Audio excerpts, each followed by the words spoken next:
Olá, aluno, seja muito bem-vindo. Para você que é estudante do 8º ano, hoje falaremos da semana 2 do seu PET 3, né? Mas dando continuidade aí ao 3º bimestre, perfeito? Bom, no seu PET 3, nós vamos trabalhar hoje o setor primário da América Latina, tá? Então, antes de dar o início, vou me apresentar, me chamo Rodrigo e sou o professor responsável pela aula de hoje.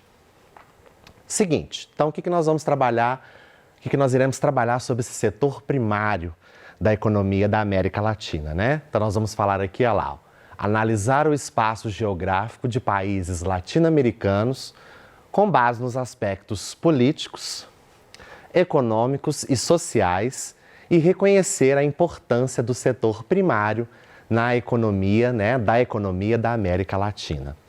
Então é um setor que é responsável, né, vamos dizer assim, pelo produto interno bruto desses países da América Latina, né?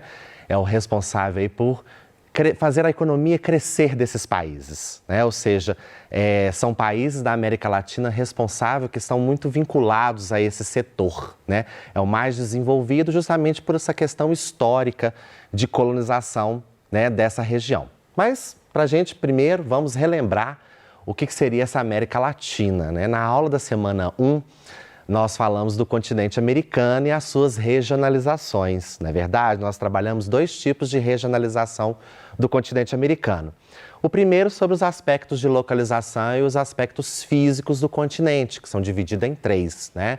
Que seria a América do Norte, a América Central e a América do Sul. Em relação à questão socioeconômica, a questão de colonização, né, o tipo de colonização que aconteceu na região, nós vamos regionalizar o continente americano em 2. No caso, a chamada região anglo-saxônica, né, que corresponde só aos Estados Unidos e o Canadá, e a América Latina, que corresponde aí desde o México até ali na Argentina e o Chile. Perfeito? E o que tem em comum nesses países que compõem essa América Latina, né? O que eles há de comum entre esses países, né? Olha só, a América Latina, que recebe esse nome porque é composta por países que têm como língua oficial idiomas que derivam do latim, né? No caso aí, os principais é o português, o espanhol e o francês, né? E por essa razão, o México também está incluído nessa divisão. Então, pela questão de colonização, do seu período histórico, né, de exploração na região, e claro, essas línguas que dominaram esses países, por isso nós chamamos de a América Latina. Perfeito? Então, só para vocês relembrarem, né, por que nós iremos trabalhar esse contexto econômico do setor primário da América Latina, tá? Então, vamos lá. Organização do espaço na América Latina, né? O que são as principais características de se organizar essa região, né? Essa parte desse continente. Olha só, os países da América Latina possuem um passado colonial em comum. A colonização de exploração foi a marca do passado desses países. Então, algo que foi muito comum que aconteceu foi o tipo de colonização que se deu nesses países. Ou seja, os grandes impérios europeus da época, principalmente portugueses e espanhóis, vieram até essa parte, né, esse chamado Novo Mundo, esse novo continente, ou seja, uma forma de explorar o máximo que se tinha e levar toda a sua riqueza para a metrópole, né, no caso, os países do continente europeu. Perfeito? Ah lá, a economia dos países da América Latina tem suas principais atividades voltadas, no caso, para o setor primário, que corresponde à produção de produtos agropecuários, à extração vegetal, animal e mineral. Isso é uma marca, principalmente você pode pegar o próprio país, o nosso país, o Brasil, né? A marca do país hoje, economicamente, a força que a gente tem hoje economicamente vem do campo, né, dessa região aí da agropecuária, do extrativismo mineral também muito forte, justamente por esse passado colonial de grandes ciclos econômicos que a gente vivenciou durante décadas, e isso permaneceu muitas vezes também, além do Brasil, México, Argentina e outros países que compõem a América Latina, deu essa continuidade a esses ciclos econômicos durante décadas aí, perfeito? Porém, nós também temos uma característica comum a esses países da América Latina, que é a industrialização tardia, novamente reforçando, relembrando a chamada Revolução Industrial, início na Inglaterra, depois se espalhou pela Europa e, por fim, chegou aqui no século XX, né, de forma mais tardia, nos países latino-americanos, ok? E aí, né, em vista que a Revolução Industrial começou lá no século XVIII, início do século XIX, ou seja, são quase 100 anos aí de atraso em relação à Revolução Industrial que começou na Europa, ok? Então, isso é uma característica, claro, porque esse tipo de industrialização também, ela acompanhou, né, o campo agropecuário, o campo do extrativismo também acompanhou esse tipo de industrialização, porque a relação campo-cidade tornou-se mais estreito, né? Ou seja, muitos produtos originários da indústria vieram para o campo. E aí nós tivemos aí a chamada Revolução Verde, que aconteceu em vários países aí do mundo, e claro, destacando aqui no caso da América Latina, que trouxe essa modernização do campo, né? Mas automaticamente trouxe problemas sociais sérios e graves, né? Essa questão da distribuição de terra, o êxodo rural, a questão da urbanização de forma desorganizada e etc, né? Ou seja, são outras questões aí também trabalhadas aí em relação a isso. Por que essa dependência do sistema agroexportador, né? Justamente é o espaço que se construiu ao longo do tempo desse período colonial de exploração, né? Ou seja, os países latino-americanos se caracterizam por exportar bens primários e importar produtos industrializados, né? Ou seja, o que leva à dependência tecnológica diante dos países ricos.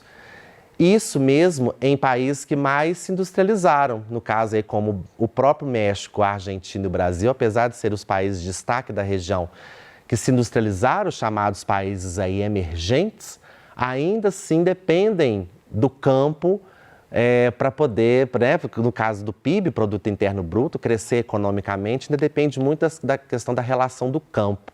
Então, quando mesmo você chega a esse processo industrial ali, você intensifica esse processo de modernização, o Brasil ainda, né, é muito dependente ainda em relação ao campo para grandes produções.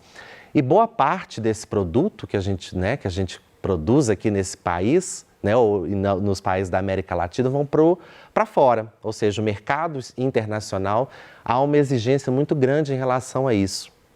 Então, boa parte daquilo que produz aqui vai para fora, né? Ou seja, essa modernização, ela trouxe os benefícios em relação à questão da grande quantidade de produção, né? Visando, claro, automaticamente o lucro. E isso vem crescendo gradativamente, né? Vem crescendo, né, de forma gradativa ao longo do tempo, essa grande quantidade de produção e, ao mesmo tempo, de exploração, né? E aí, esse mercado externo abastece esse mercado externo e esse processo, né, quer dizer, a gente manda os bens primários para fora e esses bens primários são transformados e a gente consome esses produtos industrializados, né? Ou seja, aquilo que a gente vende para fora, né, exporta para fora como bem primário, a gente recebe depois de volta como um bem industrializado, né? Olha lá, são identificadas duas formas de produção, né, no caso aí da questão do agroexportador, né? Ou seja, nós temos o mercado externo, ou seja, a monocultura, e a outra direcionada ao abastecimento interno, que é a policultura, que depois nós vamos fazer a diferenciação entre os dois. Ali eu vou ter uma tabela que vai fazer um comparativo, né? O que seria uma em relação à outra, né?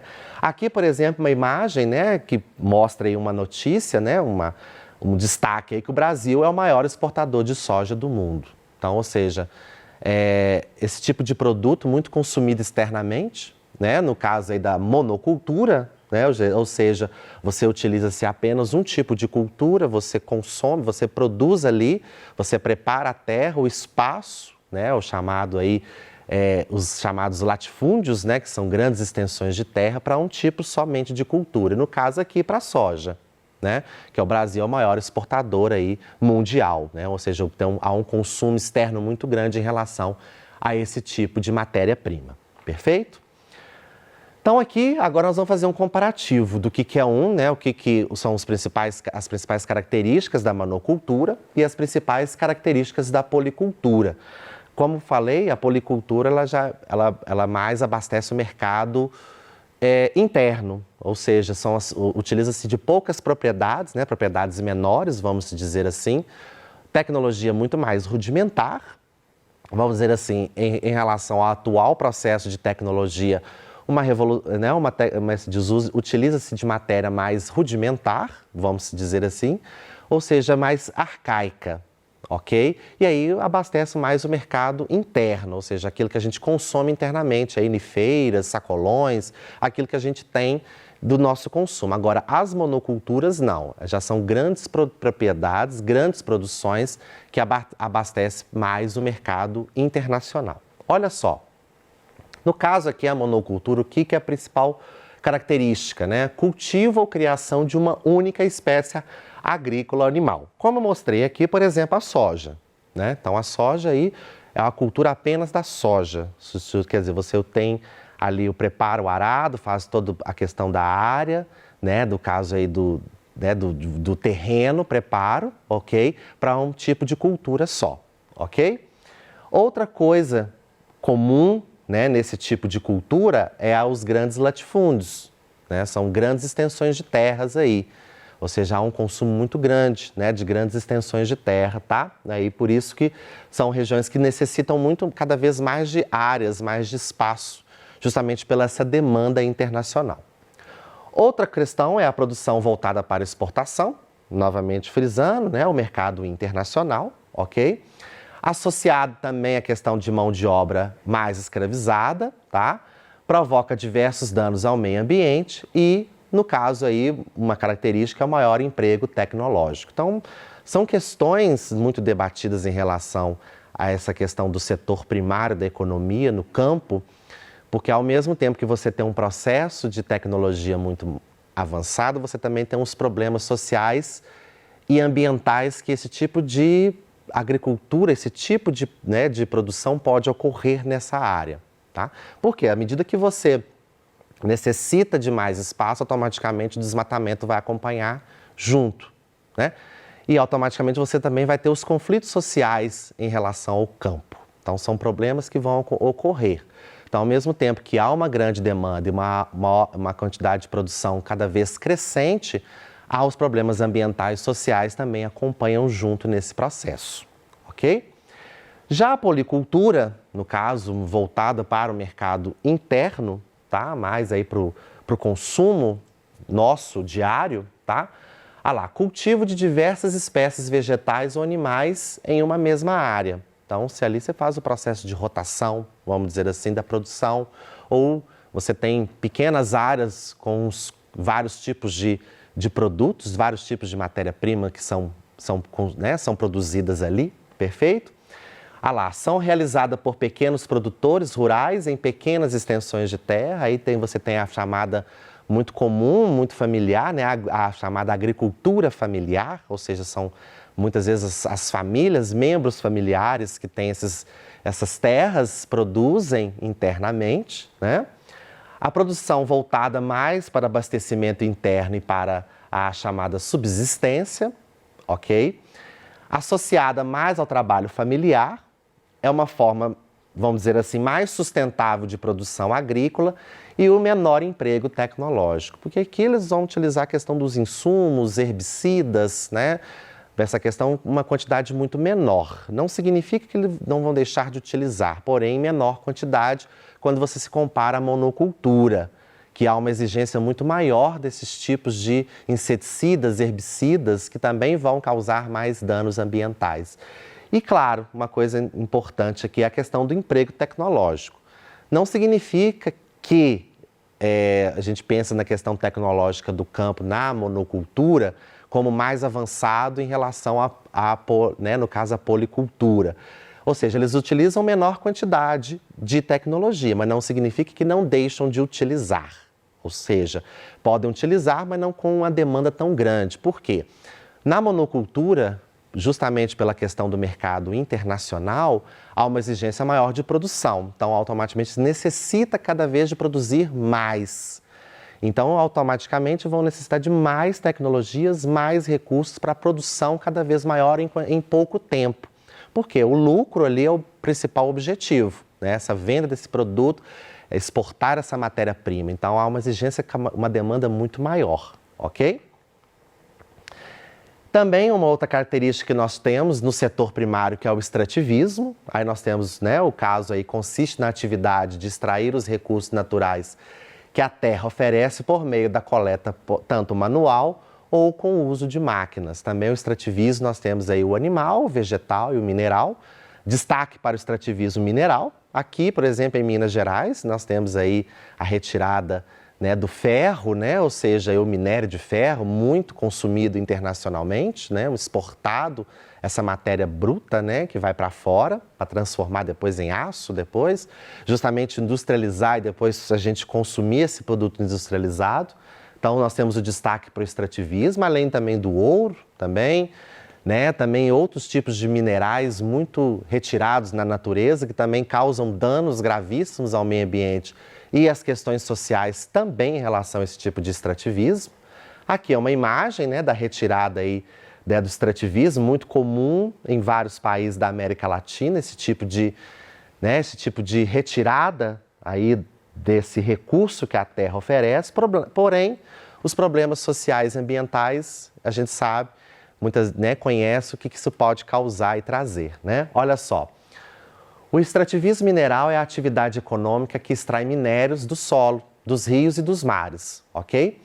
Os mais importantes, no caso aqui, é o ferro, petróleo, manganesa, bauxita, níquel, né? Além da prata e do ouro. Então, são os recursos de matéria-prima aí muito retirada aí, né, do solo, tanto no mar, né, nos rios aí dos países da América Latina, ok? E claro, não podemos deixar também devo deixar de destacar a pecuária intensiva, né? Ou seja, também utiliza-se do solo, da terra, aí, a produção, né? No caso do corte da carne, né? Das pastagens, né? Olha lá, ó. A pecuária intensiva utiliza técnicas de seleção do plantio de pastagens através da seleção dos animais, né? Em geral, os rebanhos mais significativos da América Latina são os de bovinos, ovinos e suínos, né? E os países que contam com a maior quantidade de cabeças de gado são o Brasil, a Argentina e o México, né? Então, são os 3 países que se destacam na América Latina em relação à pecuária intensiva aí, tá? Também o destaque aí para os latifúndios, né? Que são produções, como lá nós vimos na tabela, em relação fazendo um comparativo com a policultura, né, que alcança lá elevados índices de produtividade em culturas destinadas à exportação. Vamos destacar aí a cana-de-açúcar, né, o café, soja, trigo, cacau e frutas tropicais, uma demanda muito grande do mercado internacional. Então, por isso, uma exigência maior de grandes áreas de latifúndios aí para a produção, tá? E olha lá, ó. Além desses gêneros alimentícios, em diversos países, esse tipo de propriedade rural é responsável pela exportação de carne, principalmente bovina, que abastece mercados da Europa e outros continentes, ok? Então, é o destaque aí em relação à exportação, tá? E claro, de acordo com essas informações, a gente vai dando aí o fechamento em relação ao conteúdo de hoje, né, e colocando aqui algumas observações em relação a isso. Olha lá. Os países que integram a América Latina possuem semelhanças quanto à condição de subdesenvolvimento, então, pelo seu passado histórico em relação ao tipo de colonização que nós tivemos, tá? A América Latina era desenvolvida, né, a agricultura de subsistência, incluindo ainda a caça, a pesca e a coleta, e claro, com a chegada dos colonizadores na região, houve essa mudança, né? E automaticamente, sempre objetivando o lucro, o processo aí de exploração permaneceu, né? Frisando mais uma vez a industrialização tardia, que também trouxe benefícios para o campo e para o extrativismo, no caso lá.